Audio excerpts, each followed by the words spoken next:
afternoon, everyone. This is Tony from Her Homestead Skills. Well, I am not baking anything today, and I am not canning anything today, so I have literally just taken the day off from kitchen prep work of any kind, and I decided to go out and do some, well, I had to do some banking, and I stopped at Dollar Tree, and I stopped at one of the thrift shops at the Sally Ann Salvation Army, and I did find a lovely dehydrator there. It's actually the same one that I have, only a newer model, and it was brand spanking new. That was pretty obvious. There wasn't, you can tell when something's been used even once, but this one, it was white, and it was pure white, and it was very clean, and I was excited to see it for a few minutes.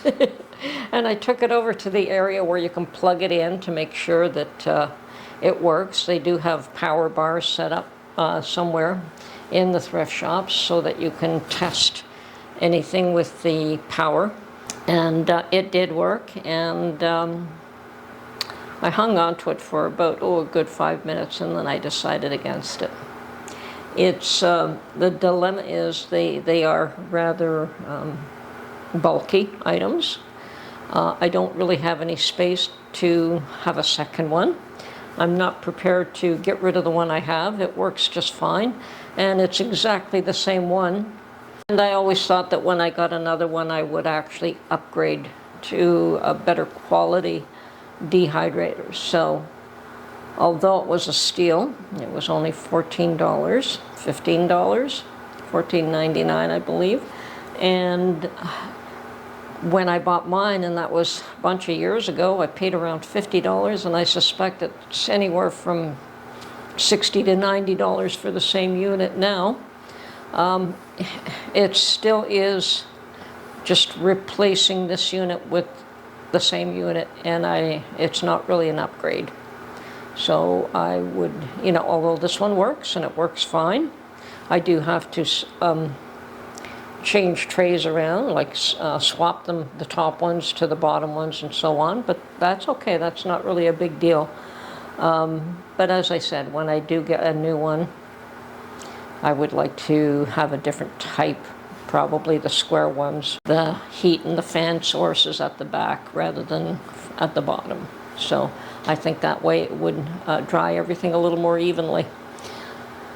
So I put it back. And just ended up going to Dollar Tree and picking up a few things like scouring pads and scrubby, so little kitchen things that you use up in the kitchen. So if you've been following my pastry and my baking experiments that I've been working on, you'll notice that yes, Mark is finally happy with the pie crust I've been making, and I've been making pie crust for 40, 50 years, and he's never really liked it. He thought it was better as time went on, but he's always wanted that flaky pie crust that I never seem to be able to do. I mean, I've tried crust using half lard, half butter. I've tried every concoction. I've tried making it with eggs. I've tried everything, and finally I came upon a recipe to make it's more of a puff pastry, and that's his preference. So and I can't blame him. It is nice. It's a lot easier to, it's not hard at all. So I made those little meat patties, and we both love them. They're a great quick snack. They would also. That filling would also be nice as a meat pie, and I thought, well, I made some pastry the other day, and I thought, well, maybe I'll make a meat pie, and rather than making the beef filling, we used to buy these pies from a bakery, and it's quite the distance, but the bakery specialized in these amazing pies, and they were not inexpensive. I think about 10, 15 years ago, we used to buy them there, maybe even longer than that, and they were about $28 at that time. But you could get venison pie, you can get all different variations They were wonderful. They were a great meal. Now that bakery still exists, but it's changed hands. So, and I'd be afraid to, I'd wonder what those pies cost today if they're still producing them. So basically I was trying to emulate one of the pies that we used to buy, which was a chicken and broccoli. And it came close. It wasn't the same as theirs. I think that they sweeten their pie crust, and I don't bother to sweeten it. There's probably a few things that people do commercially that you don't do at home. Anyway, live and learn. The next time I make a pie for Mark, it's going to be in individual pie dishes, and I've got probably half a dozen of them at least up in the cupboard that I haven't used in a while. And I probably will not put a crust on the bottom because I don't like soggy crust, and I will put lots of gravy in there.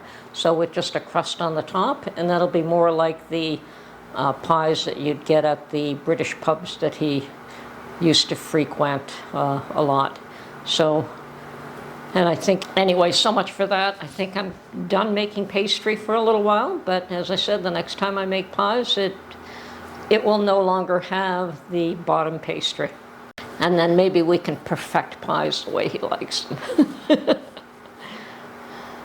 What we don't do to keep the men happy. Anyway, I think they would say the same thing about us, what they don't do to keep us happy, but that's okay too. So, what's going on in the world? Well, I understand that truckers have started on their journey yesterday. There is really very little, if any, media attention on that event, so have no idea what's going on there. I think that it's deliberately being kept out of the news for whatever reason. I hope that they are able to achieve whatever their intended purpose is, and whether that is just to show support for Texas. And hopefully it's peaceful and there is no unintended consequences for those that participate, because that's always the dilemma, of course. There's always those that suffer for trying to make others aware of injustices in the world. And yes, in Canada, we are all thrilled that a judge has ruled that the government was not justified, that and there's lots of reasons why they weren't, but one of them was that there wasn't a national emergency. Yeah, perhaps there was an emergency in Ottawa, and perhaps there was an emergency in 2 other areas, but it was not a national emergency, and they had not applied other laws. I mean, yes, there were trucks honking horns, but they didn't really apply the laws that they could have to prevent that from happening. You know, they didn't use the laws that were in place. They went in with the biggest hammer that they could and seizing bank accounts. I think that that is one of the things that had just outraged everybody. Hopefully this government and any next government will understand that it's not going to be quite so simple to try to pull that one again, but I don't think other governments have ever tried to pull something like that. I think there was an issue with COVID and getting the population under control and controlling every move they make and what they can and can't do and when they can go out and when they can work and when they can make a living and when they can't, blah, blah, blah. And I guess they just got too power hungry. They were losing control of that, and I think that they felt that they had justification to retain that control, whereas that wasn't the case. As far as we the people, got to keep our eye out on those kind of events and what can happen next to create that situation again and hopefully avoid it. And as I say, hopefully the truckers in the U.S. are successful in their endeavors without it causing them grief, because nobody needs that. I know that there's truckers across the world, Germany, Italy, Poland, a whole bunch of them are truckers and farmers are objecting. France, I hear, is also objecting to things that are going on there. And yeah, I guess those trucks are intimidating. Those big rigs are a little bit intimidating when you have a whole bunch of them together.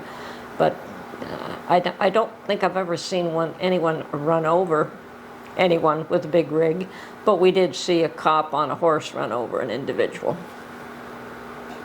I know that we went out to Ottawa for the day. Mark went out and took some pictures, and I couldn't bear the cold. I think I stood out in the cold for half an hour and went back to the hotel room and stayed in there all day long. And poor Mark tried to come in and out. I have no idea how those truckers withstood that cold for 3 weeks. It was the most bitter winter that I've experienced. But then again, I don't spend much time out in the cold in the winter. I'll jump from my car and into a store and back into my car and into my home. So I don't really do outdoor sports. I don't really dress for it, I guess. Okay, so there's many other things going on in the world these days, and it's so hard to keep tabs on it. And of course, war is escalating. Even though everyone keeps saying they don't want wars to escalate, it seems to me that the more you don't want it, the more that they are occurring. I'm sure that Ukraine did not want to be invaded by Russia, nor did the Israelis expect or want what occurred to them on October the 7th, and nor for the Palestinians to. I'm sure they really didn't want to deal with the aftermath of what their leaders did to them as well. So, but here goes, it just keeps snowballing. And now we have the U.S. and Iran in this little spitfire. And of course, China's getting a little too close to Taiwan, trying to intimidate. I don't think they've started any skirmishes yet, other than getting too close with ships and planes and attempting to intimidate. So yes, all of this bears keeping an eye out on. So as individuals, what can we do? Well, we can try to protect ourselves, protect our own, try to secure our own positions, try to make sure we don't have any debt, make sure you're not carrying a bigger load than what you need. And of course, having a debt is a big load. Sometimes it's hard enough just to maintain without a debt.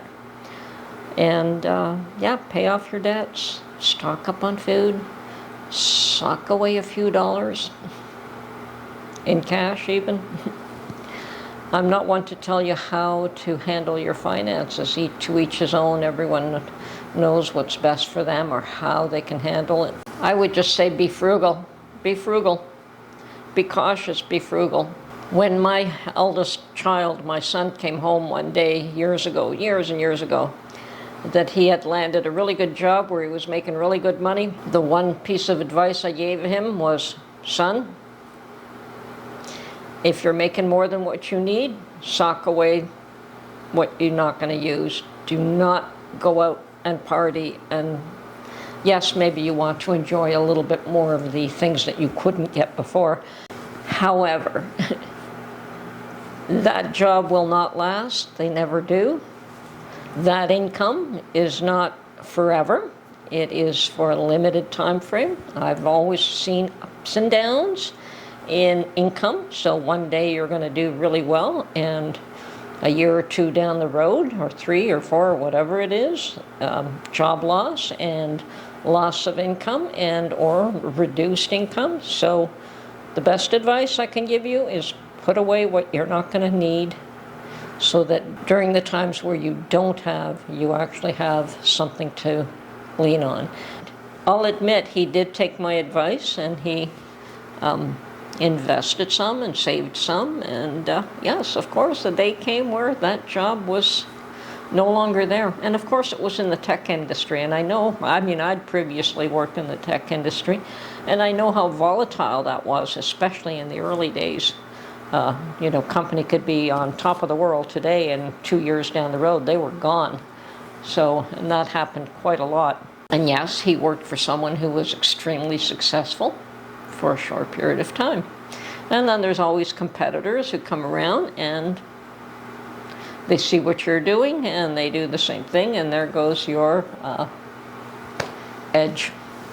So yeah, during times of plenty, it's good to put away. So keep an eye out on what's going on in the world. Watch what you can do. Watch what is happening in your immediate neighborhood.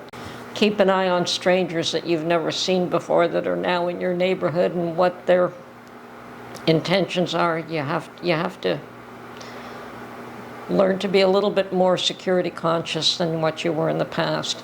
There's still going to be big changes before 2024 is over. It's, as I said, it's going to be a wild ride, and I think that others believe that as much as I do.